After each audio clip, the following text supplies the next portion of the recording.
SOJ Remulla biglang naglaho at natahimik ukol sa mga corruptions na nangyari sa loob ng Bucor.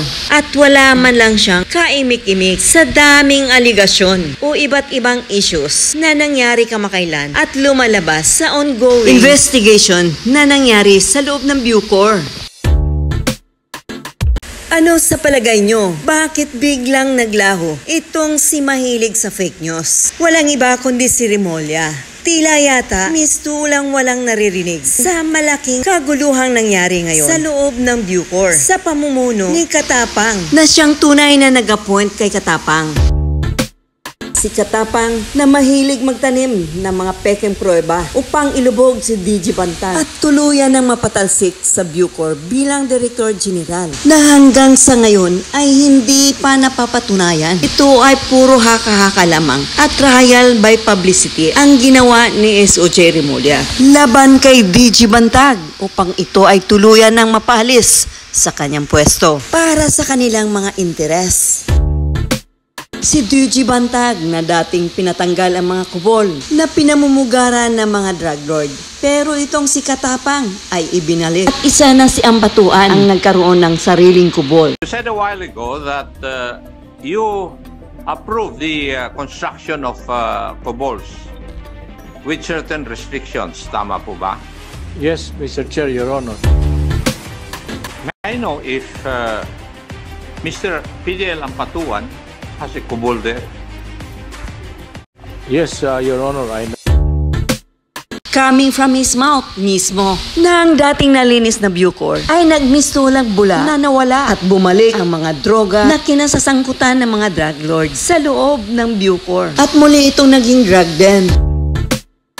Dahil sa totoong kabutihan ni DG Bantag at magandang pamumuno nito sa loob ng Bucor ay meron pa rin siyang mga tauhan o personnel na loyal kay ex-Bucor Chief DG Bantag na nagpapadala ng mga impormasyon sa mga kongresista at binigyan ng daan upang magkaroon ng investigasyon sa nangyari mga korupsyon sa loob ng Bucor. At ito ay may kasama pang video, screenshots at iba pang mga patunay sa muling paglaganap ng mga droga sa loob.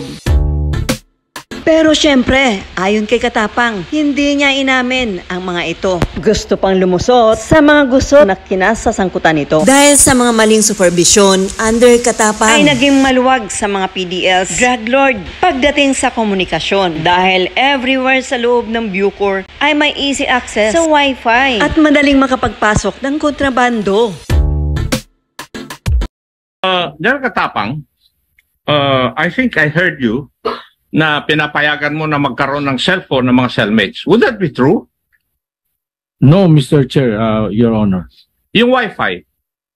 The Wi-Fi is needed for the laptop, Mr. Chair, Your Honor. And you allow the PDLs to avail of that? Yes, Mr. Chair, Your Honor. May I know the rationale behind this? Because of the... First, the laptop was donated by the... Hindi, ang tanong ko is... tanong ko hindi ko naman tinatanong who donated it. Ang tinatanong ko, the rationale behind allowing it. It was part of the Philippine Development Plan that we allow e-Dalaw system to be implemented. P-Dalaw system. E-Dalaw system, Mr. Chair, Your Honor. Okay. Now, during the term of Gerald Bato de la Rosa there were scramblers put there, right? Yes, Mr. Chair, Your Honor. Nandun pa rin sila? Yes, Mr. Chair, Your Honor. Are they working? Yes, Mr. Chair, Your Honor. Kasi, General Katapang, may nagsiswitch on and off yan, di ba? Na gwardiya?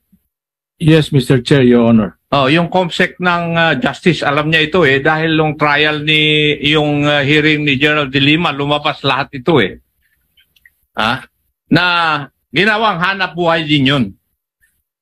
Kasi, binabayaran yung nagsiswitch on and off ng pag-scramble ng mga messages, alam nila yung time na papatayin. Would that be true? I would assume, yes, Mr. Chair, yes. Your Honor. After the hearing of the case of the Honorable De Lima, then, inalis lahat ng kubol doon. Would that be true also? Yes, Mr. Chair, Your Honor. Yes. Now, sino kaya ang nagsabi na pwede na uling magpatayo ng kubol doon? After linisin o tanggalin ang mga kubol na naging dahilan sa pagpasok ng mga kontrabando, ay ibinalik ni Katapang for some of his reason. Totoo kaya o nakipag-ugnayan na ito sa mga drug lord?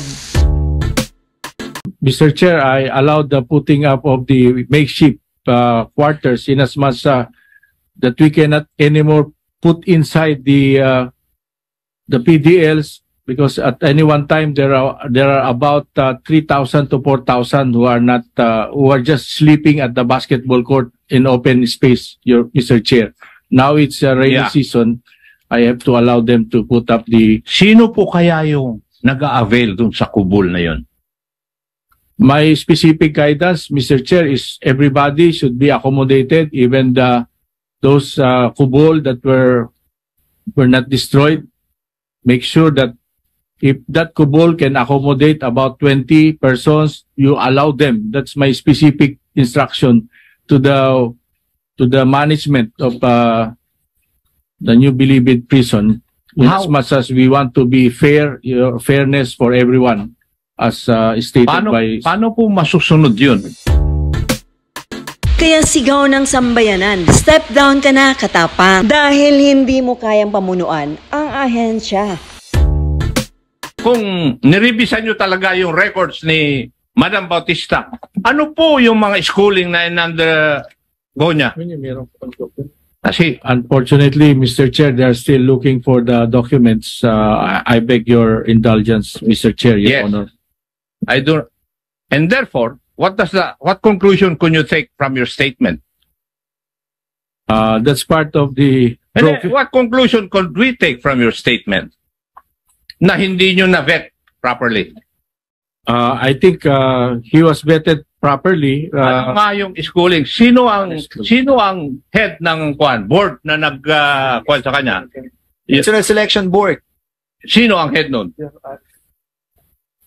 At that times, Your Honor, ito... Hindi masagot-sagot kaagad ni Katapang ang mga katanungan na ibinato sa kanya ni Congressman Ako. Ito'y ukol sa background ni Bautista. At nagulat na lang siya dahil itong si Bautista at si General Aro na isang drug watch list under Duterte ay may relasyon bilang in-law. Kaya pala no wonder na iisa lang ang motibo.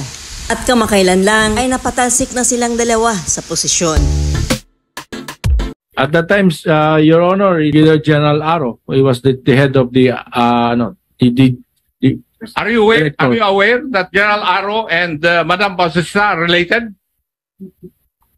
It was later that sagutin mo. No, Your Honor. No, Your Mr. Chair. You do not know no, that they are Mr. in-laws? No, Mr. Chair. Napakalaos at incompetent pala itong si Katapang. Hindi niya kayang i-manage ang Bucor. Kaya dapat na itong tanggalin at ibalik na si DG Bantag na tunay na may malasakit sa ating bansa. You don't know that? Unfortunately, Mr. Chair, Your Honor, I did not know that. Kasi nagtataka ako, hindi nyo makita kung anong schooling na ginawa o pinasukan ni Madam Bautista. Because from being a jail officer 1 up to her retirement sa BGMP, wala siyang schooling per records of the Bureau of Jail Management and Penology. And that's why she retired. She made an undertaking that she would retire on a certain year kasi ayaw niyang mag-schooling. Do you know that? No, Mr. Chair, Your Honor. Point of order, Mr. Chair. What's the point of order of the We do not want Madam Bautista to always shake her head every time the question is being asked. So the Resource Speaker, Superintendent Angie, you are reminded not to make any facial gesture on this committee. Otherwise, we will be citing you in contempt. My apology, Mr. Chair. Okay, your apology is accepted. Halos natataranta na si Katapang sa mga katanungan na ibinato sa kanya ni Congressman Acop na dapat na talagang tanggalin ito ang pamumuno dahil sa kapalpakan na nangyari sa loob ng Bucor at muling pagdagsa sa mga illegal na kontrabando. Kaya sigaw ng sambayanan, ibalik si DG Bantag. Kaya sa ating mga kababayan, payag ba kayong ibalik si DG Bantag? Comment down upang ating pag-usapan. At huwag niyong kalimutan, i-hit ang like. Nag-uulat, what's new?